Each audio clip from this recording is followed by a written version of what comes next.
buenos días, buenas tardes, buenas noches, dependiendo de la hora en la que nos estén escuchando. Bienvenidos sean ustedes a otro programa más aquí en Grado Cero.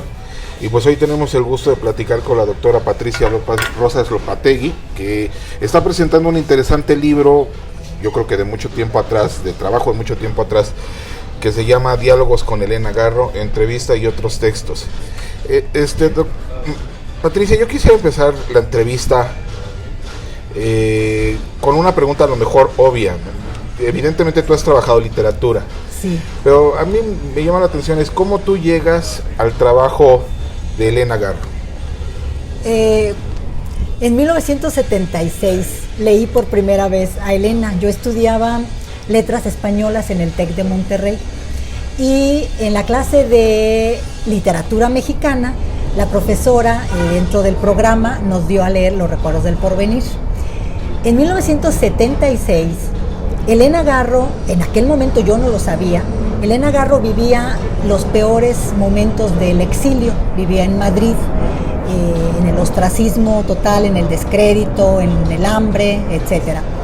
Y cuando leí la novela, a mí me pareció una autora muy distinta a todo lo que estábamos leyendo en el curso y en general en todo lo que yo había leído hasta ese momento, ¿no? en mi carrera.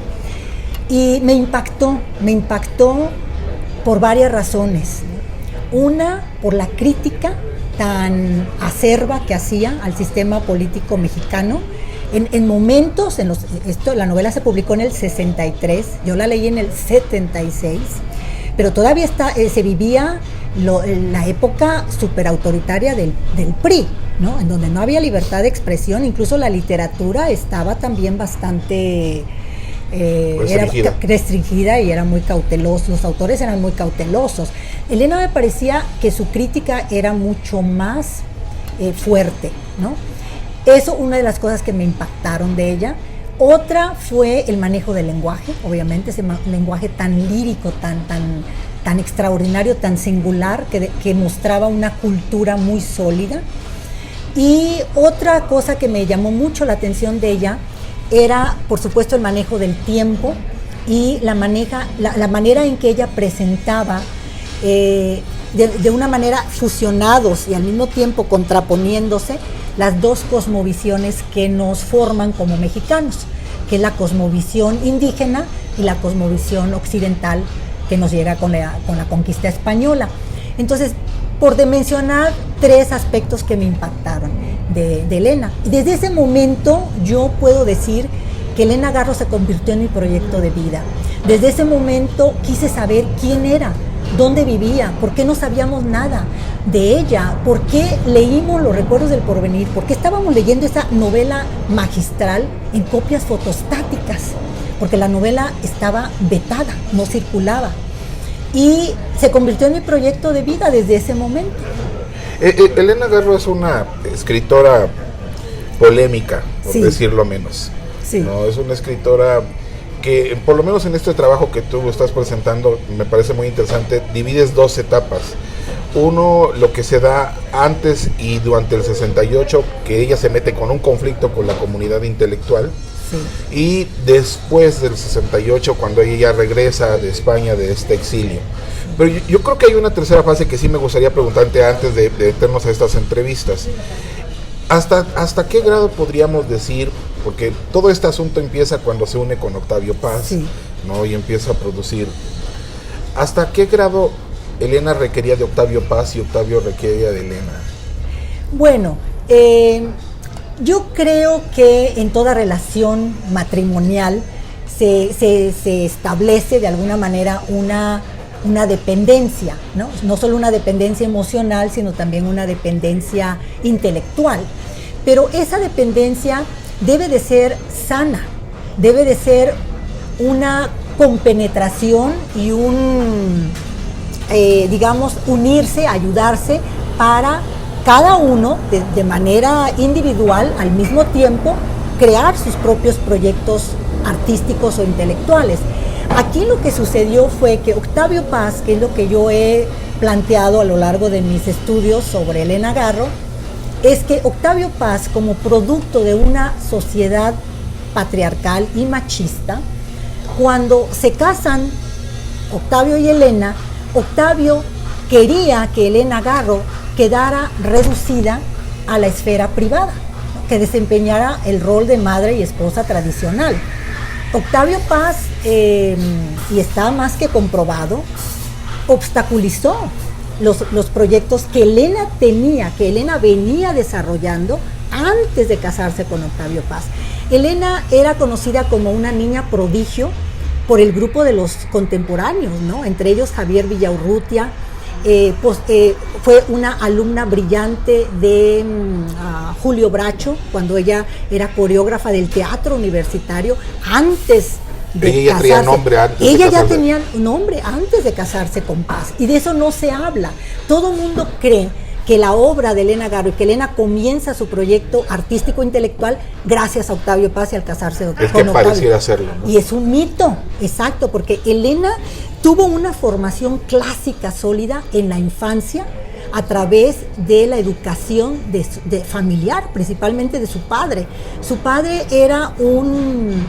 fue un inmigrante español, un hombre muy culto, José Antonio Garro, que educó a sus hijas leyendo a los clásicos griegos, latinos, alemanes, ingleses, de tal manera, mira, te voy a contar una anécdota, que dice Elena que cuando ella entra a la universidad, a la UNAM, a estudiar letras, en la Facultad de Filosofía y Letras, que el primer día de clases había 72 alumnos, y que el profesor les preguntó, ¿quiénes de ustedes han leído la Ilíada? Elena fue la única que levantó la mano. Y después el profesor preguntó, ¿y quiénes de ustedes han leído María de Jorge Isaacs? Todos levantaron la mano, menos Elena. Entonces, esa anécdota ya te revela de dónde viene Elena, ¿no? Dónde viene su formación. Entonces, Elena trae una formación clásica sólida de toda la infancia y de toda la adolescencia, ¿no? Antes de casarse con Octavio Paz, ella era coreógrafa del teatro universitario bajo la dirección de Julio Bracho. Había trabajado con Rodolfo Usigli en el montaje de obras de teatro, y era actriz también. Era bailarina de ballet clásico, había estudiado con Hipólito Sibin, un alumno de Pavlova. Entonces, Elena tenía un proyecto artístico antes de casarse con Octavio Paz, antes de ser novia de Octavio Paz. Entonces, es un mito pensar que Octavio Paz hizo a Elena Garro, pero eso es muy típico de la sociedad patriarcal, ¿no? Aparte de la cuestión mediática de la época, ¿no? Exactamente. Sí. Elena Garro, en esta relación con Octavio Paz, sale muy mal todo este asunto, ¿no? Se conflictúan, Sí. pero el problema parece ser que no nada más queda en que fracasa una relación amorosa, sino que se echa encima a toda la comunidad intelectual. Sí. ¿No? Se la echa, inclusive la acusan de estar filtrando nombres, ¿no? para el gobierno, ¿no? De intelectuales. Hay una persecución de intelectuales, pero consecuencia pareciera ser, Ajá. no propiamente o sea, la versión oficial es que ella lo hace, pero pareciera ser, ya cuando uno lo lea a la luz de la historia, que viene de los pleitos que tuvieron ellos y de las rencillas que se hacen ya después con el grupo más cercano a Octavio Paz. ¿Qué tanto podemos entender esto? Mira, esto es muy importante entenderlo, y hay que deconstruir otra vez mitos. El descrédito de Elena Garro efectivamente va a comenzar porque Elena no se doblega. A pesar de que durante 20 años Elena Garro queda reducida a la esfera privada, porque durante 20 años de matrimonio Elena no escribe, escribe, porque Elena siempre escribió, pero no podía publicar, ¿no? Porque nadie le daba el apoyo. Porque nadie le daba el apoyo, porque nadie quería molestar a Octavio Paz, ¿no? Entonces, Elena, cuando se da a conocer finalmente ya como dramaturga a finales de los 50 y que comienza ya, Elena retoma ese proyecto intelectual que había quedado trunco antes de casarse, lo retoma a finales de los 50, porque ya la pareja Octavio Paz, Elena Garro ya estaban en la separación, ¿no? Pero estaban en la separación porque Octavio Paz tenía el interés, se había enamorado locamente de la pintora italiana Bona Tibertelli de Pisis. Entonces, en ese momento Octavio Paz ya quería el divorcio, ya quería la separación de Elena. Cuando la quiso, cuando Elena quiso divorciarse de él, quiso separarse de él, yo creo que desde a la semana de haberse casado, Octavio nunca le dio el divorcio, ¿no? Siempre la controló y la sujetó. Cuando él ya se enamora de Bona y ya quiere el divorcio, entonces sí hace un divorcio express y se separa, ¿verdad? Se divorcia, entre comillas. Elena se involucra emocionalmente, sabemos, con Archibaldo Burns, ¿no? Entonces ya en la separación del matrimonio, Octavio Paz se va a París con Bona, etcétera. Elena retoma su proyecto, pero no solamente el proyecto literario, sino también el activismo político y social, ¿no? Entonces, Elena es una figura por antonomasia, es una figura irreverente, es una verdadera figura, una verdadera personaje, un personaje comprometido, no solamente con la causa social, con el interés, con la necesidad de que el país se democratizara, de que se terminara la dictadura del PRI, que es cuando ella se alía con Carlos Alberto Madrazo en 1965, pero también vamos a tener la guerra con los intelectuales. La guerra de Elena con los intelectuales comienza, yo creo que desde antes, igual antes de conocerse con Octavio Paz. Elena era anarquista, Elena era una gran admiradora de los hermanos Flores Magón, ¿no? Entonces es una figura que va a estar en contra del sistema, en contra del statu quo y en contra de los intelectuales. Pero era tolerada, ¿no? Era tolerada cuando se une con Octavio. Sí, bueno, claro, es decir, todo el quiebre se va a dar a partir del 68, pero hay que entender que ya traían... Exactamente. Que no era muy bien querida. Que no era bien querida porque Elena los ponía en evidencia, ¿no? Decía, todos estos intelectuales que reciben prebendas del gobierno, porque todos estos intelectuales, tú lo sabes y podemos revisar nuestra historia cultural, muchos de nuestros escritores han sido diplomáticos, o sea, trabajan en la diplomacia. Octavio venía de la India. Exactamente, claro. No, y Octavio Paz comienza su carrera en la diplomática ya, de alguna manera, al servicio del Estado, desde 1944. Aunque ¿no? En el 68 parece que hay una ruptura cuando regresa de la India y que renuncia al cargo de embajador. Pues no renuncia, ese es otro mito, porque Octavio Paz no renunció nunca a su carrera diplomática. Él se puso en disponibilidad, que quiere decir que pide un permiso ilimitado, y Octavio Paz siguió cobrando su sueldo. Y Octavio Paz esperó a cubrir el número de años necesarios dentro de la diplomacia para poder jubilarse. Entonces, ese es otro mito que crearon los intelectuales al servicio del Estado. O sea, nunca en realidad renunció. Pero entonces, la guerra de Elena con los intelectuales es porque ella decía, todos los intelectuales están de alguna manera al servicio del Estado y por eso no hacen la crítica que se debería de hacer al sistema. Y ella sí la hacía. Y esta crítica al final no le terminó saliendo más caro el caldo que las albóndigas, es decir, a ella le crearon una reputación de histérica, sí, claro, de traidora, de manipuladora, de lo peor que podríamos hacer. Sí. Pero más allá de buscar reformular la crítica, ella más bien se ponía en el mismo rol, en un rol agresivo, ¿no? Sí. Que parecía ser una afirmación precisamente de lo que estaban diciendo los demás.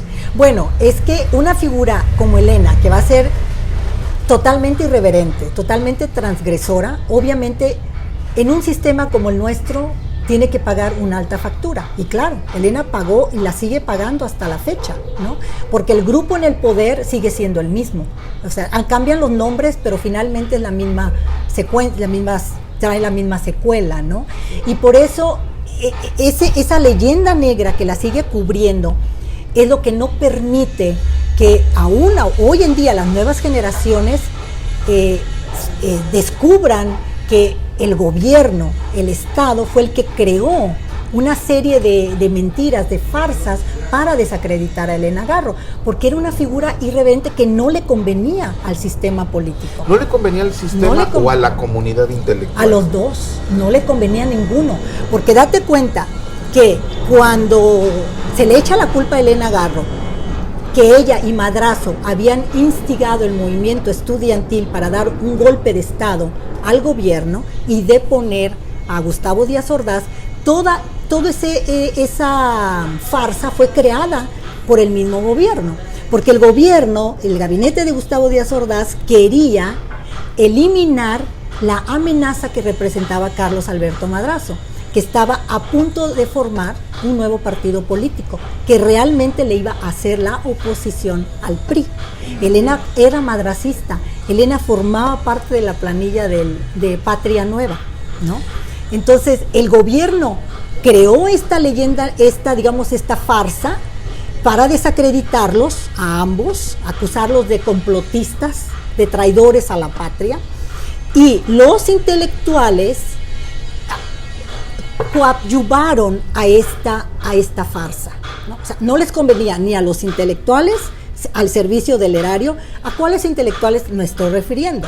A los orgánicos, ¿no? Pues a los orgánicos, exactamente, porque ellos son los que han recibido. Si tú ves cuál es la tradición en nuestra cultura, quiénes son los embajadores de México que han representado tradicionalmente, son escritores la mayoría, los que van a las embajadas, ¿no?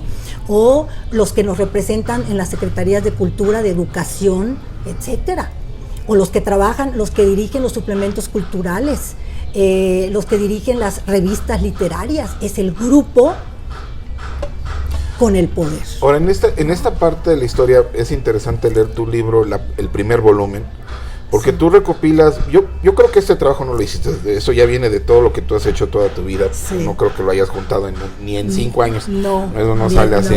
No sale así. Y pero me parece interesante porque presentas varias entrevistas, por ejemplo, que le hicieron muchos de esos intelectuales, sí, orgánicos a ella, sí, ¿no? En donde en algunos casos sí se puede ver así como que la mala leche en las preguntas, ¿no? Sí. La mala intención, sí, aunque creo que sale bien librada. Sí, ¿no? Ella se libraba siempre muy bien, sí. Era muy brillante. La mandan, ella cuando sale de este conflicto se va a España, ¿no?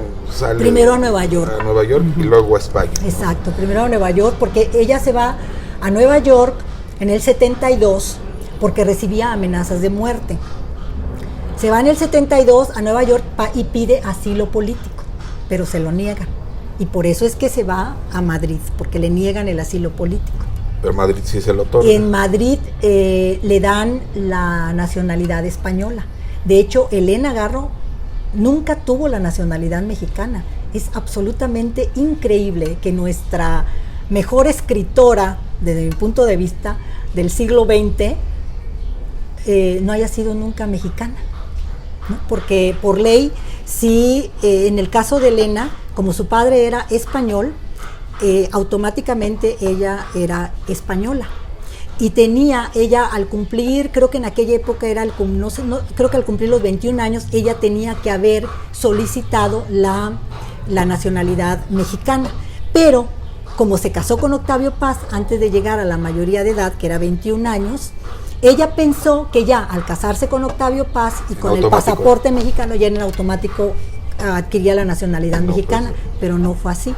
Entonces ella cuando se va a España, allá hace todo, arregla toda la documentación y le dan la nacionalidad española. Pero qué ironía de la vida, ¿no? Sí. Y una de nuestras escritoras más mexicanas. Ahora, cuando ella regresa, logra regresar a México. Sí. Pero aún así, y cubres en la segundo volumen esas partes de la historia, no logra reconstituir su imagen. O sea, al día de hoy hay muchas fuerzas, hay mucha reticencia, hay mucha oposición todavía dentro del sistema cultural, más que nada, a aceptar su trabajo. Sí, porque Elena nunca fue complaciente. Nunca fue complaciente. Y si tú ves incluso las entrevistas, las últimas, incluso poco antes de fallecer, el tono irreverente está siempre ahí. Aunque tú puedes ver, si tú las lees cronológicamente y llegas a las últimas, sí sientes obviamente el enojo, el resentimiento. Tristeza, ¿no? Tristeza, mucha tristeza, mucho dolor. Sí. Mucho dolor. pero al mismo tiempo no deja de marcar, ¿no? Pues de señalarnos su ideología, porque ella nunca pactó con el poder, nunca pactó. Elena nunca perteneció a ninguna capilla, punto. Elena fue siempre una figura independiente. Y eso, en una sociedad como la nuestra, es sumamente complicado, porque si no perteneces a la capilla, ahora, no perteneces, hay estás algo fuera. que me parece a mí interesante en tu trabajo, pero que no se ve en los artículos, porque tú te remites nada más a los artículos nacionales, pero yo sé que tú has ido a dar clase a Estados Unidos y a otras partes de América Latina sobre Elena Garro. Bueno, América Latina no he tenido la gran oportunidad. Publico artículos porque hay gran interés en Elena. Sí me han contactado académicos de Argentina, por cierto, en Buenos Aires y en general en Argentina hay mucho interés en Elena. Y en Chile también, en Colombia, en Venezuela, hay un gran interés en Elena Garro. Y toda la comunicación ha sido vía electrónica y materiales que me piden. En España está empezando a despertarse el gusanito y el interés también por ella. Y lo que a mí me llama la atención, o lo que yo quise saber es, ¿qué percepción tienes? Porque sin duda alguna la comunidad chicana siempre ha estado cercana a México. Exacto. Pero siempre ha tenido otro enfoque de las cosas, ¿no? Que no necesariamente es el coincidente con acá. Exacto. Para esa comunidad, ¿quién es Elena Garro? Es desconocida, totalmente desconocida. Y yo he dicho, el día que las chicanas descubran a Elena Garro quizás termine la leyenda de Elena Garro, la leyenda negra, porque las chicanas son de armas tomar, porque las chicanas no tienen que complacer al sistema mexicano. ¿Me explico?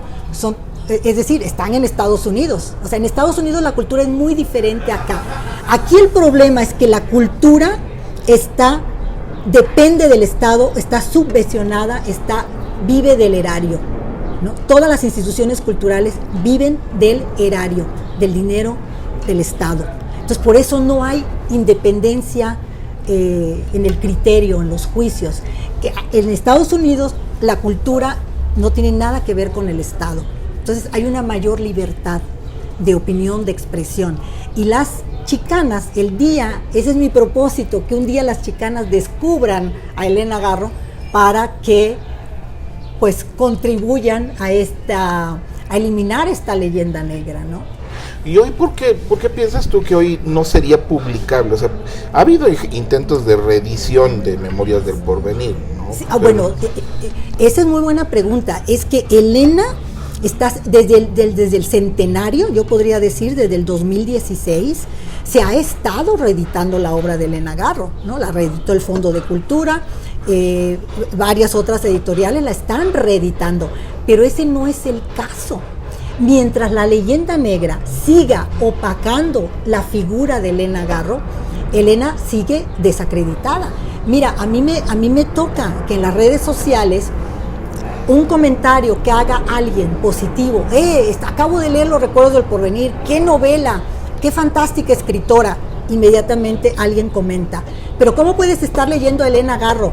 Fue la traidora, acusó a los intelectuales, es la culpable de la masacre de Tlatelolco. Hay una desinformación absoluta y total. Pero ¿no crees tú que hoy, por ejemplo, veo a las mujeres hoy, a las jóvenes mujeres hoy, las veo en una lógica mucho más emancipatoria, sí, mucho más muy aguerridas. Ellas en realidad no creo que sepan de esto. No saben nada. No, para ellas hay un bloqueo ahora. Hay un bloqueo, no saben. Yo comentaba recientemente esto y me da mucho gusto que tú lo menciones también. Yo estoy realmente maravillada de que estas jóvenes feministas vengan realmente sin concesiones a nada y con un criterio amplio y decisivo a defender sus derechos. Pero esta nueva generación, no sé, quizás tengan otras urgencias en este momento antes de descubrir a Elena Garro, el personaje, porque están están empezando a leer su obra. Leen un cuento, una obra de teatro, una novela, y están obviamente admirando a esta gran figura, pero no están llegando al personaje Elena Garro.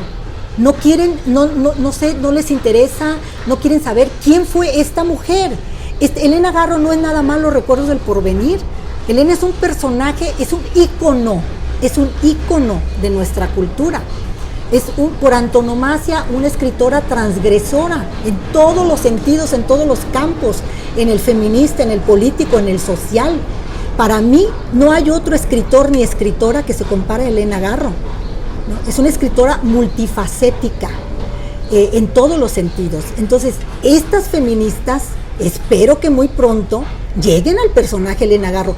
Ahí están mis trabajos. Yo me he dedicado a escribir vida y obra de Elena Garro precisamente para ellas, para ellos, para todos ustedes, para las generaciones por venir, ¿no? Ahora, este trabajo que sin duda alguna es importante, aunado a otros libros, ¿no? Yo te haría una pregunta. Hay una parte que tú inclusive la mencionas que creo que no la has trabajado. A ver, adelante. Que es precisamente, si has trabajado la vida de ella, has trabajado ahorita como por ejemplo estas entrevistas, sí, pero no a Elena Garro en el contexto de la lucha feminista de la época. Ah, ok. Ahí esa es una buena pregunta. Porque Elena Garro, es que a Elena no le gustaba que la catalogaran como feminista. Creo que a ninguna feminista le gusta que la cataloguen como feminista. Pues fíjate, a mí sí me gusta, yo soy feminista, ¿verdad? Pero lo que pasa es que, mira, Elena es un caso muy particular, tú lo dijiste ya. Elena era muy polémica, ¿no? Y Elena, algo que le molestaba eran las etiquetas. No le gustaban las etiquetas, no le gustaban las restricciones, ¿no? Entonces, ella decía que muchas feministas más bien actuaban como machistas, ¿no? O sea, como hombres, y que eso no era el propósito, ¿no?, del movimiento. Ella era una figura tan independiente, y creo que su obra lo demuestra. Su línea feminista está desde el inicio de su carrera como periodista. Tú sabes que Elena Garro, antes de ser dramaturga, fue periodista. Sí. Y que en 1941 entrevistó a Frida Kahlo, a Lolita González de Riachi, que era una cantante de ópera, a Isabela Corona, e hizo un reportaje sobre la cárcel de mujeres. Esos 4 materiales son completamente con una mirada feminista, de lucha de género. Entonces, en Elena está marcada, obviamente, pero a Elena le molestaba pertenecer a corrientes, no le gustaba pertenecer a una capilla, a un grupo, porque no quería que nadie la restringiera. Elena detestaba que le dijeran qué hacer, qué decir, dónde decirlo, cómo decirlo. Defendió su independencia y su libertad de decir lo que quisiera cuando quisiera. Entonces, eso es lo que el movimiento feminista también tiene que entender, ¿no? Que Elena es feminista, pero por supuesto ahí está su obra, hombre, si nada más falta ver eso. Pero no exclusivamente feminista. Pero no exclusivamente feminista. Ahora, es un personaje que va mucho más. Este libro, sin duda alguna, es un trabajo en donde tú conjuntas varias entrevistas. Pero, por ejemplo, refiriéndome de nuevo a esta comunidad de jóvenes, sí, a lo mejor un joven no le va a entender inmediatamente a este texto porque son entrevistas, ¿no? Sí. ¿Con qué otra obra tuya crees que deba de leerse este libro a la mano? Buena pregunta. El asesinato de Elena Garro. El libro El asesinato de Elena Garro, donde recopilo todo su periodismo, pero además de una manera, por eso se llama El asesinato de Elena Garro, periodismo a través de una perspectiva biográfica, porque voy construyendo la biografía de Elena a través de su periodismo y de su obra literaria también, ¿no? Ese libro, El asesinato de Elena Garro, y estos 2 volúmenes se complementan. Por supuesto también está la biografía, Testimonios sobre Elena Garro, que también alumbra, pero creo que estos 2 últimos se complementarían mejor. Ahora, estos 2 volúmenes, pensando yo precisamente en que los jóvenes no saben todavía la dimensión que es Elena Garro, hay un estudio introductorio. Sí. ¿No? Y ahí en ese estudio arranco desde los primeros años de Elena Garro, los ubico a todos, los ubico a ustedes, a los lectores, para que ya puedan leer las entrevistas y las notas complementarias, ¿no? Y fíjate que cuando estaba armando estos libros, yo dije, creo que ya no voy a hablar de la biografía de Elena, ya lo hice en 3, 4 libros anteriores, pero después pensé, no, porque las nuevas generaciones no lo van a entender si no los contextualizo, ¿no? Sí. Tengo que contextualizar. Sí, de hecho el libro tiene que leerse en un contexto, no se puede entender. No se puede entender, no. Sí. Me alegro que entonces le atiné, sí. ¿Verdad? Le atiné. ¿Y qué es para cerrar esta entrevista, porque es muy interesante, pero tienes otras que hacer, qué es lo que sigue en tu trabajo? Ay, pues hay mucho trabajo todavía por hacer respecto a Elena Garro y otras escritoras. Es que también tengo otros proyectos sobre otras que también son grandes autoras que hay que seguir pues reivindicando, ¿no? Como Guadalupe Dueñas, que es otro de mis proyectos. Pero de Elena Garro hay mucho material todavía que está ahí pendiente, que hay que seguir reivindicando, rescatando. Tengo grandes deseos de reeditar la biografía, Testimonios sobre Elena Garro, que la publiqué. ¿Reeditarla o bueno, ampliarla. Definitiva, no se podría ya reeditar, porque esa biografía la escribí en el 2002. Hay que ampliarla, hay que actualizarla. Ese es un proyecto que tengo ahí pendiente. No, pues Patricia, ha sido un placer platicar contigo. Igualmente, ¿no? Alfonso, muchas gracias. Gracias. Muchas gracias. Hasta luego.